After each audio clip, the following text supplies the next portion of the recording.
우리는 오늘 대림절 첫째 주일, 기독교 교회의 새해를 맞았습니다. 연도로 치면 우리는 좀 더 일찍이 2018년을 시작한 셈입니다. 근데 저는 이 오늘 기독교 교회력으로 새해를 시작하는 이날 아침에 종말에 관한 설교를 하려고 합니다. 웬 새해의 종말 이야기인가 싶은 생각이 들겠지만 말씀을 듣다 보면 이해가 될 것입니다. 그래서 의아하게 이상하다 생각하지 말고 말씀에 귀를 기울여 주시면 좋겠습니다. 얼마 전에 너무나 젊은 멀쩡한 배우 한 사람이 교통사고로 급작스럽게 급성했습니다. 그리고 저는 30대 초반일 때 아주 가까운 저희 교회의 친구의 죽음을 맞이한 적이 있습니다. 결혼한 지 얼마 되지 않고 딸이 둘 있었는데 갑자기 교통사고로 죽게 되었습니다. 또 제가 고등학교 다닐 때 시험만 보면 저에게 와서 성적을 비교하는 친구가 한 사람 있었습니다. 늘 저보다 공부를 못했는데 늘 저를 자기가 동급으로 생각하면서 늘 와서 이렇게 비교를 해서 대단히 기분이 안 좋았습니다. 그런데 고등학교 졸업한 지 한 1년이 채 지나지 않았을 때 그 친구의 죽음에 대한 소문을 듣고 채 확인하지 못하였습니다. 학교를 졸업하고 떨어져 있었기 때문에. 감당하기 어려운 죽음 이야기는 우리 주변에 참 많습니다. 죽음이 오면 그 사람의 모든 것이 급정지해 버립니다. 폭탄 중에 그런 폭탄이 없습니다. 그것은 한 사람에게 종말이 와버렸다는 것입니다. 개인적인 종말이라고 신학에서도 부릅니다. 종말을 느끼게 하는 다른 이야기도 하나 하겠습니다. 북한은 올해 11월 28일 날 또 화성 15호라는 미사일을 쏘아 올렸습니다. 그리고 그 미사일에 탑재할 수 있는 핵도 북한은 개발해 놓은 상태입니다. 그래서 미국의 전문가들은 북한이 미국을 핵으로 공격할 수 있는 상황에 이르렀다고 인정하는 분위기입니다. 그래서 반대로 우리 대통령은 혹이라도 그것 때문에 미국이 역으로 북한을 선제 공격할까 봐서 그것을 두려워하는 입장을 보였습니다. 이 핵과 미사일의 두려움은 종말의 두려움입니다. 잘못하면 모든 것이 급작스럽게 끝나버리기 때문에 그렇습니다. 다른 예로 일본은 핵에 2번이나 크게 노출되었습니다. 2차 대전 말미에 히로시마와 나가사키에 원자폭탄이 떨어졌고 또 2011년 벌써 한 6년 지나갔습니다. 6년 넘게 지나갔습니다. 2011년 3월 11일에 후쿠시마에 지진과 쓰나미가 덮쳐서 원자로부터 대규모의 방사능이 누출되는 사고가 일어났습니다. 이런 사건들에도 어떤 종말적인 분위기가 역력합니다. 그래서 개인이 아닌 넓은 지역, 많은 사람에 걸치는 종말 사건도 이렇게 일어납니다. 전체 물리학자 스티븐 호킹은 지구의 수명이 1000년에서 10,000년 정도 남았다고 일찍부터 예언했습니다. 얼마 안 남았다는 이야기죠. 그러다가 2016년 작년입니다. 작년 11월에는 지구 수명이 1000년을 넘지 못할 것이다. 그렇게 수정을 했습니다. 그랬는데 올해 2017년 6월에는 30년 안에 인류는 지구를 떠나야 한다고 말했습니다. 해가 갈수록 지구의 수명이 점점 더 짧아지는 것 같다고 전체 물리학자가 느끼는 것입니다. 그것은 과학의 지구 종말론입니다. 종말론이 이제 우리 교회의 종교적 예언을 넘어서 이 종말론이 과학이 되었습니다. 그러므로 우리가 사실 원조 종말론이라 할 수 있는 성경의 가르침을 나누는 것은 너무나 당연합니다. 오늘 그래서 예수께서 말씀하신 종말론 이야기를 나눠보려고 합니다. 종말에 대하여서는 오늘 우리가 읽은 본문 성경도 매우 비관적입니다. 오늘 본문 24절과 25절을 한번 살펴보십시오. 성경을 다시 접어서 다시 펴서 오늘 본문 24절과 25절에서 예수님이 이렇게 말씀합니다. 해와 달이 빛을 잃고 별이 떨어질 것이다. 해도 빛을 잃고 달도 빛을 잃고 별은 떨어질 것이라고 했습니다. 우주적인 대재난의 종말이 온다는 것은 과학의 종말론과 비슷합니다. 과학의 종말론과 비슷합니다. 근데 여러분, 그 죄로부터 구원의 길을 계시하는 성경은, 죄로부터의 구원의 길을 제시하는 성경은 이 종말에 대해서도 일정 부분 과학자들과 같은 말을 하면서도 그것을 피할 길에 대해서는 다르게 말씀합니다. 오늘 본문 26절, 그 24절과 25절에 이어서 26절을 보십시오. 26절에 보면 바로 대재난이 일어나는 그 종말 때, 대재난이 일어나는 그 종말 때에 예수께서 구름을 타고 오신다고 말씀하였습니다. 저는 이전에도 그런 걸 느꼈습니다만 이번에 이 그 26절의 말씀을 보면서 예수님의 이 종말론 말씀이 너무나 통쾌하고 낭만적이라는 느낌을 받았습니다. 사람들이 두려워하고 전전긍긍하는 종말에 대한 아주 통쾌한 일격 같았습니다. 예수 그리스도께서 구름을 타고 오시니까 두려운 종말은 예수님 말씀처럼 이렇게 이겨야 하는 것 같습니다. 예수께서 구름 타고 오시면 우리가 모두 다 이 구름을 타게 될 것입니다. 그리고 예수님은 혼자서 지구의 모든 사람을 한 번에 다 만나고 모아들이시는 것이 아니라 예수께서 구름을 타고 오시고 천사를 보내서 모든 믿는 사람들을 모아들일 거라고 본문 26절 말씀하고 있습니다. 그러니까 종말의 재난은 그 어떤 그 우주의 격변, 종말의 재난은 비슷해 보이는데 대처법은 완전히 다릅니다. 스티븐 호킹은 30년 안에 인류가 지구를 떠나라 이렇게 말하는데 현재 인류는 30년 안에 그렇게 할 만한 능력이 없습니다. 그리고 그러나 이 스티븐 호킹보다 2000년은 먼저 비슷한 종말을 말씀한 성경은 구름 타고 오시는 예수께서 신자들을 불러 모으실 거라고 말씀합니다. 이것이 성경의 종말론적 소망입니다. 그 죄를 이기는 구원의 힘이 종말론에 그대로 나타나 있는 것입니다. 아마도 예수님이 타고 오시는 이 구름은 손오공이 타고 다니는 그런 조각 구름이 아니라 하나의 천체와 같은 아주 엄청난 규모의 구름일 것입니다. 구약 성경을 보면 그런 하나님이 나타나시면 구름이 빽빽하게 들어서 있다고 말하고 있는데 종말에 오면 종말에 올 때 예수님이 타고 오시는 그 구름은 그런 구름일 것입니다. 엄청난 규모의 빽빽한 구름, 그런 것일 것입니다. 그래서 종말에 오면 우리는 구름 타고 오시는 주님께로 가야 합니다. 이것이 성경에서 말하는 종말입니다. 지금 지구인들이 직면하고 있는 종말과 거의 같은 종말을 성경은 일찍부터 말씀하여 왔습니다. 그러나 성경의 종말은 그런 대재난의 종말로만 끝나지 않는다는 것이죠. 예수님이 타고 오신 구름에 올라가면 우리에게는 새로운 시작이 올 것입니다. 그래서 이런 종말을 기다리자고 제가 이 대림절 첫 주일에 이런 말씀, 우리가 새로운 것을 기다리자는 말씀으로 이 말씀을 하는 것입니다. 종말은 새로운 시작입니다. 우리는 그 새로운 시작을 구원하시는 예수님과 함께 할 것입니다. 그래서 우리는 이제 종말을 전전긍긍 걱정하는 것이 아니라 주님을 기다리는 마음으로 종말을 기다려야 합니다. 그래서 오늘 설교 제목을 기다리는 종말이라고 붙인 것이 그런 이유입니다. 오늘 본문에 종말과 관련해서 한 가지 더 생각할 문제가 있습니다. 그 종말이 언제 오는가 하는 것입니다. 하여간 종말이 예수께서 오셔서 우리에게 구름을 태우시고 좋은 것이라 할지라도 그래 오래는 살고 싶고 이 세상에 오래 이어졌으면 하는 마음은 우리에게 있을 수 있는데 그 종말은 언제 오는가 하는 것입니다. 본문은 종말이 언제 오는가에 대해서도 두 가지로 말씀합니다. 예수는 두 가지로 말씀했습니다. 오늘 본문 30절을 보면 종말이 금방 올 거라고 했습니다.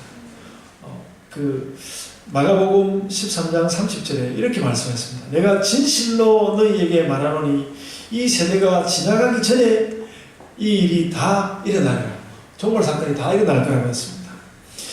예수님의 이야기는 예수님이 사시던 그때의 모든 것이 끝장날 거라는 말이었습니다. 여러분, 그런데 예수님이 가시고 나서 그 일이 일어나지 않았습니다. 그 일이 안 일어났습니다. 세상이 멀쩡하게 지금 이렇게 있지 않습니까? 예수님도 이렇게 틀리는 걸까? 예수님도 좀 틀릴 수 있는 것 같습니다. 그 예수님조차 그렇게 틀린다면, 그렇다면 종말이 되는 영 오리무중이고 알 수 없다는 것인가? 그런데 오늘 말씀에 그 종말의 때에 관한 말씀이 한 번 더 나오는데, 그것은 30절 말씀과 완전히 다릅니다. 32절 말씀입니다. 오늘 본문 32절에는 다르게 나왔습니다.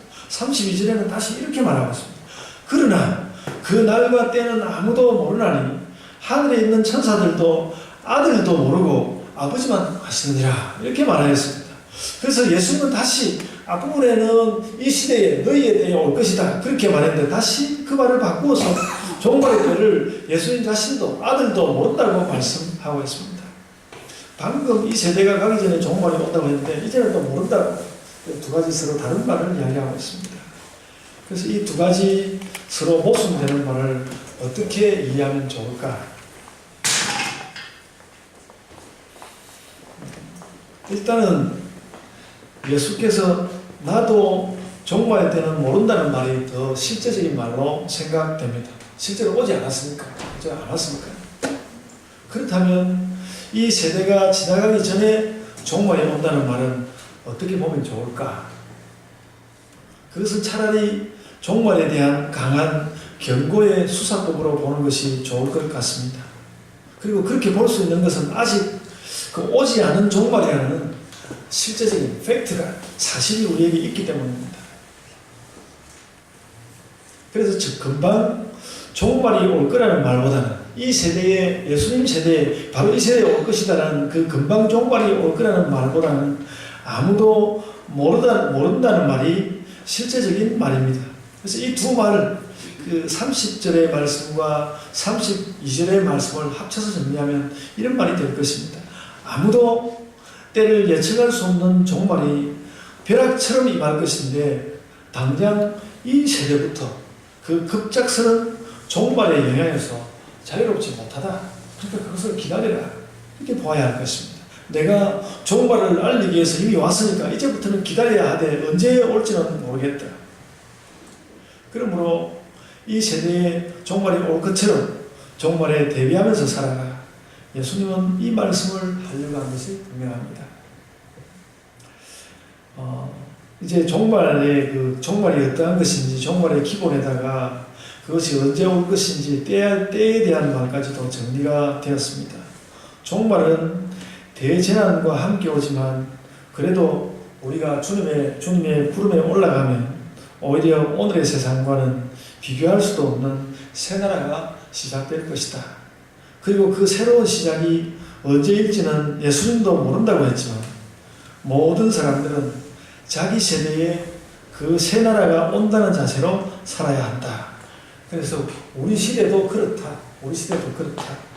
이것이 마가복음 13장에 보이는 예수님 종말론의 정리입니다. 그래서 오늘 본문은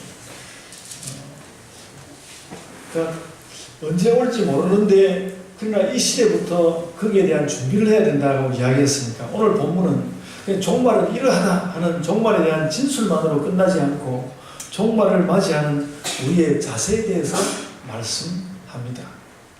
종말이라는 그 자체보다는, 종말을 대하는 자세가 이 예수님 종말론의 더 중요한 주제라는 것입니다. 종말론보다는 종말론적인 삶을 사는 것에 대하여 말하는 것이 예수님의 원래 의도였다는 것입니다.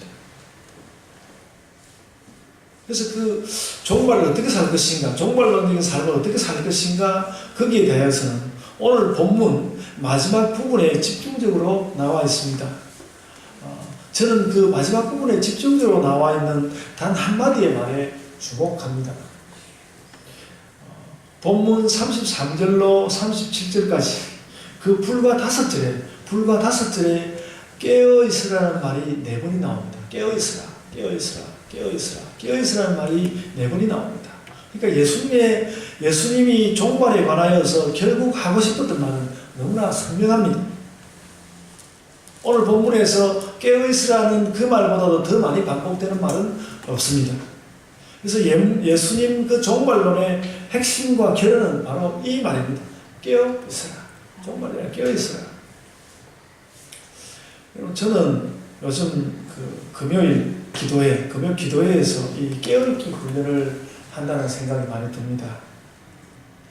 저는 요즘 깨어있기 힘든 조건이 좀 많이 있는 것 같습니다. 이제 나이도 좀 들었고 여러 가지 일로 피곤하기도 하고 또 할 일도 많고 또 마음이 여기저기로 늘 흩어집니다. 그래서 뭐든지 대충 하고 끝내고 싶은 것들이 부지기수로 많습니다. 근데 금요일 기도회를 할 때마다 그 기도를 통해서 그 마음을 물리칩니다. 여러분, 저는 목사지만 설교를 배우는 것보다도 기도를 배우는 것이 더 힘들었던 것 같습니다. 지금 돌이켜보니까 저도 어릴 때부터 교회를 다녔는데 그렇게 훌륭하게 기도를 가르쳐준 분이 없었던 것 같습니다. 제가 혼자서 기도를 배워야 했습니다. 그래서 제가 영성신학 공부도 하고 해서 오늘까지 이렇게 왔는데 제가 여러분들에게 저는 누구에게 기도를 이렇게 해라 이렇게 아주 확고하게 가르쳐주는 말을 별로 들어보지를 못했는데 제가 오늘 여러분들에게 기도에 대해서 꼭 한 가지 깨어있기 위해서 꼭 한 가지 가르쳐 드리고 싶은 것이 있습니다. 기도할 때는 늘 마음을 단단히 먹고 그리고 서 있다면 단단히 서서 하나님께 전력으로 외쳐야 한다는 것입니다. 소리를 크게 해라 그런 말만은 아닙니다. 기도라는 것은 하나님의 진리와 통하고 하나님 뜻대로 살겠다는 의지가 견고해야 합니다. 기도할 때는 늘 그래야 내 자신에게서 그것이 확인되어야 합니다. 그냥 사람들과 함께 기도하는 것이니까 사람들 사이에서 내가 기도하고 있는 것처럼 보이면 되는 것이 아니라는 것입니다. 하나님 진리와 통하고 하나님 뜻대로 살겠다는 의지가 견고해야 합니다. 그래서 기도할 때 마음을 조금만 느슨하게 하면 기도가 어디로 가는지도 모르고 기도가 떠돌게 됩니다. 그렇게 기도해서는 안 된다는 것이죠. 우리는 기도를 함으로써 깨어있어야 합니다. 그래서 여러분 기도를 하면서 느낍니다. 이렇게 해서는 정말 안 되겠다. 그럴 때는 저는 이제 금요일 기도회할 때 이 자리에 서서 기도회 인도를 하는데 많지 않은 아주 적은 숫자가 기도회를 합니다만은 제가 이렇게 서 있는 발과 다리에 바짝 힘을 주고 정신을 바짝 차려서 기도를 하고 그렇게 기도합니다.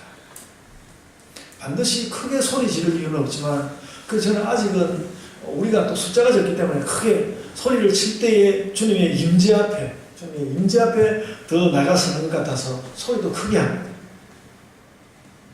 그래서 제가 요즘 금요일마다 그 기도를 자꾸 확인하고 또 확인합니다. 근데 오늘 본문에 나오는 이 깨어있으라는 말을 보면서 내가 그렇게 자꾸 기도하고자 한 것이 이게 깨어있는 것이구나 싶은 마음을 확인하였습니다. 어떤 제자가 스승에게 물었습니다. 하나님께 도달하기 위해서 선생님 어떻게 해야 되겠습니까? 그러자 스승이 제자에게 반문했습니다. 태양이 떠오르도록 하기 위해서 자네가 뭘 할 수 있겠나? 제자가 대답했습니다. 제가 할 것이 아무것도 없다는 뜻이군요. 그러면 스승님이 가르쳐주신 기도도 아무 소용이 없겠군요. 그러자 스승이 말했습니다. 그 기도는 자네가 깨어있도록 하기 위한 것이 그렇게 대답하였다고 합니다. 여러분, 제가 조심스럽게 이렇게 한번 말씀해 보겠습니다. 깨어있는 기도가 없는 신자는 진정한 신자라고 말하기가 어렵습니다. 깨어있는 기도가 없는 신자는 진정한 신자라고 말하기 어렵습니다. 저는 주일 예배도 그렇지만 우리 교회가 금요일 저녁에는 어떻게든지 많은 일들을 접어두고 정말로 좀 더 모여서 우리들이 깨어있기 위한 기도를 했으면 좋겠습니다. 새벽 기도회는 또 매일 올 수도 없고 그러니까 금요일에는 우리가 마음 먹고 저 멀리 있는 분도 오시고 그래가지고 금요 기도회만 좀 기도를 해서 같이 좀 껴있었으면 좋겠습니다. 여러분, 제가 오늘 본문 35절 한번 35절 한번 보실까요? 다시 본문 35절 한번 보시겠습니다. 13장 35절 함께 읽겠습니다. 마가복음 13장 35절 함께 읽겠습니다. 시작. 그러므로 깨어있으라. 집 주인이 언제 올는지 혹 저물 때일는지 밤중일는지 다 굴 때일는지 새벽일는지 너희가 알지 못함이라. 이렇게 말씀했는데 이 35절을 가만히 들여다보다가 발견한 것이 하나 있습니다. 주인이 집을 떠났다가 집으로 돌아오는데 주인이 이제 갈 때 깨어있으라 그랬어요. 굉장히 중요한 말이죠. 주인이 갈 때 깨어있으라. 예수님도 우리에게 깨어있으라고 말을 하고 하셨는데 주인이 하여간 깨어있으라고 말을 하고 갔다가 집으로 돌아오는데 그가 언제 돌아올지 모르니까 깨어있어야 한다. 오늘 말씀의 요지는 그것이거든요. 그런데 이 35절을 보면 그 주인이 돌아오는 때가 좀 이상합니다. 주인이 어딘가를 여행하고 자기의 볼일을 보고 올 때에 대낮에 오면 좋을 텐데 본문에 나오는 때들 가운데 대낮은 없습니다. 그 35절에 나오는 말씀들 보면 대낮이 없어요. 그러니까 주인은 아무 때나 아침에 올 수도 있고 대낮에 올 수도 있고 해가 또 뭐 중천에 떴을 때 올 수도 있고 대낮이 충분히 있을 수 있는데 오늘 본문을 보면 대낮이 없습니다. 그래서 그 35절에 보면 이렇게 말했습니다. 혹 저물 때일는지, 이 해가 이미 졌습니다. 혹 저물 때일는지 밤중일는지 다 굴 때일는지 아주 굉장히 깊은 말입니다. 다 굴 때일는지 혹은 새벽일는지 모른다. 그렇게 이야기했습니다. 그래서 이 때들은 모두 낮이 아니고 이미 밤이 시작되었거나 깊은 밤이거나 곧 이제 그 새벽이 오거나 남들이 다 잠잘 때입니다. 오늘 그 본문이 말하고 있는 데는 다 남들이 잠잘 때입니다. 대낮에 오면 당연히 깨어있으니까 주인을 만나면 되겠죠. 근데 오늘 본문을 보면 아예 대낮 이야기는 없습니다. 그래서 본문은 당연히 깨어있는 때가 아니라 보통 사람은 잠자는 때에조차 깨어있으라는 말을 강조해서 하고 있는 것 같습니다. 내가 올 텐데 깊은 밤에 올지 아니면 새벽에 올지 아니면 날이 저물어갈 때 올지 하여간 남들이 깨어있지 않는 때에 왔어도 네가 깨어있어야 된다는 것이죠. 요즘처럼 근로조건이 예민한 느낌, 요즘 근로조건이 굉장히 예민하지 않습니까? 그리고 우리나라도 이제 저녁 6시 넘어서 무슨 메일을 보낸다거나 그런 것들 못하도록 법령이 아마 제정될 모양입니다. 그런 근로조건에 대해서 예민한 느낌으로 보면 예수님은 거의 우리에게 노동착취의 느낌으로 기다리라고 합니다. 끝까지 기다리라. 낮에는 물론 깨어있고 밤에도 깨어있어야 한다. 새벽에도 깨어있어야 한다. 왜냐하면 내가 언제 올지 모르니까 그때 깨어있어야 한다. 여러분 이렇게 말하면 주인이 나쁜 거 아닙니까? 그런데도 예수님이 이야기하는 종말은 그렇게 온다는 것입니다. 종말은 그렇게 온다. 낮에는 물론 깨어있고 밤에도 깨어있어야 한다. 근데 여러분 예수님에게는 근로기준법이 없습니다. 그래서 이거 보면 무섭습니다. 그냥 무서운 일입니다. 그러니까 이 이야기를 가만히 그냥 뭐 언제든지 언제든지 모른다 이렇게 생각하고 휙 지나가면 그만인데 저희가 가만히 보고 무섭다는 생각이 무서웠습니다. 정신이 번쩍 들지 않습니까? 예수님은 지금 우리에게 아주 끈끈한 인내로 기다리는 것을 요구하십니다. 남들이 잠잘 때에도 깨어있어요. 근데 여러분 오늘 우리가 읽은 마가복음 13장의 예수님 종말론에서 제일 중요한 이야기는 바로 이것입니다. 남들이 잠잘 때에도 너는 깨어있어야 한다. 너희는 언제나 깨어있어야 한다. 물론 이것은 물리적으로 밤에도 깨어있으라 그 말하고는 다를 것입니다. 근데 이 이야기는 뭔가 하면 우리가 살다 보면 어떤 때는 느슨하고 어떤 때는 좀 깨어있고 어떤 때는 느슨하고 어떤 때는 깨어있고 그런데 예수님이 그러지 말라는 것입니다. 늘 깨어있어야 한다. 너희는 언제나 깨어있어야 한다. 그래야만 온전한 기독교인이 될 것이다.